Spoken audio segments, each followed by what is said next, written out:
Greetings to the two of you from Toronto. How are you? Hello. Good, I thank just you. How are drove you? down from Toronto. Oh, yeah. Listen, you guys need to come here in person so we can like interact in person. But this is good. I will take it. Congratulations on this. I watched a few of the episodes. It's a great series. Adina, let's just start with you. Were you familiar with the graphic novel, the comic? Like, was it something that was on your radar even before you got the role? No, it was not on my radar. And I typically do not search and do a lot of research about a project beforehand because I don't want to get incredibly nervous realizing how huge this comic book and the fans are. Yes. Because I didn't want to walk. I try to know as little as possible so I can relax and do a good job. And then once I book the job, I realized, oh my God, how lucky am I? And Jason, how about you? Because I'm always wondering, when you have such, rich source material, can that be a positive or a negative sometimes? Because sometimes you have your own vision of what a character should be. I guess I agree with you I think in some cases a lot of source material can be a burden or a hindrance, and I think in some cases though, like this show, I think the source material is essential.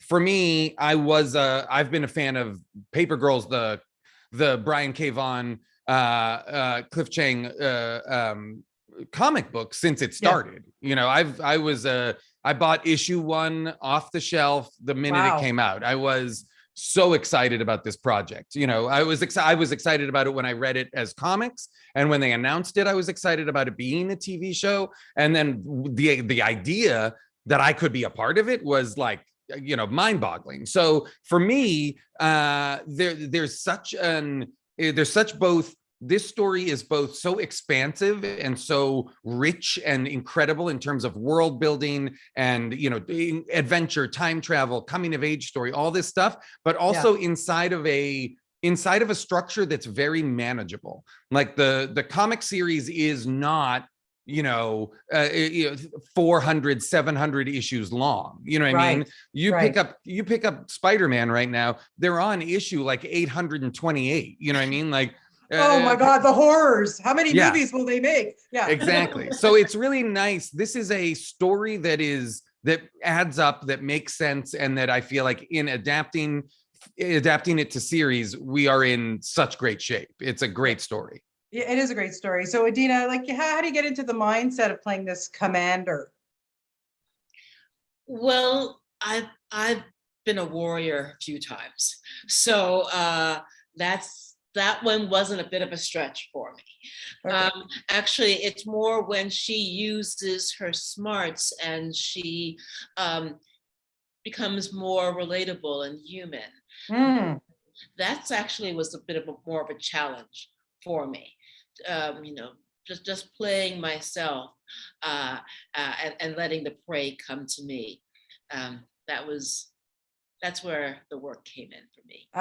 Okay. And Jason, for you, I got to ask, because it's difficult because I don't want to give away your character for, if this airs before. However, how does your comedic background help you play a guy like this? I think that, I think one of the ways that having like a comedic or a lighter tone allows for Grandfather to be almost a little bit more insidious, or a little bit more like there's a way in which his casual, like he's also like wearing shorts and Birkenstocks and, is very casual, and he's talking to the girls about the music of their time and, what all this kind of, he seems and presents as casual, charming, funny, trustworthy in a way that you're like, oh, but also his dinosaur might eat you. Right.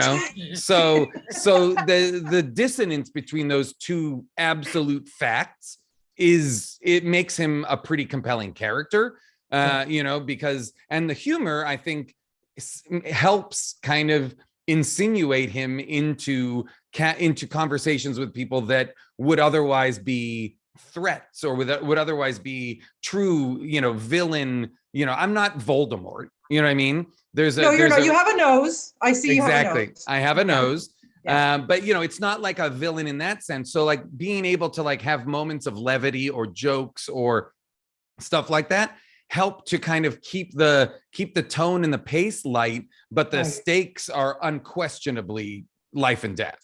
Absolutely. Absolutely. I wish I had more time with you guys, but thank you so much for your time today. I really do appreciate it. It's a great series, and you know, fingers crossed for another season. Who knows, right? Thank you so Yeah. much, you guys. Have a great Thanks, day. Bonnie. Bye-bye. Bye.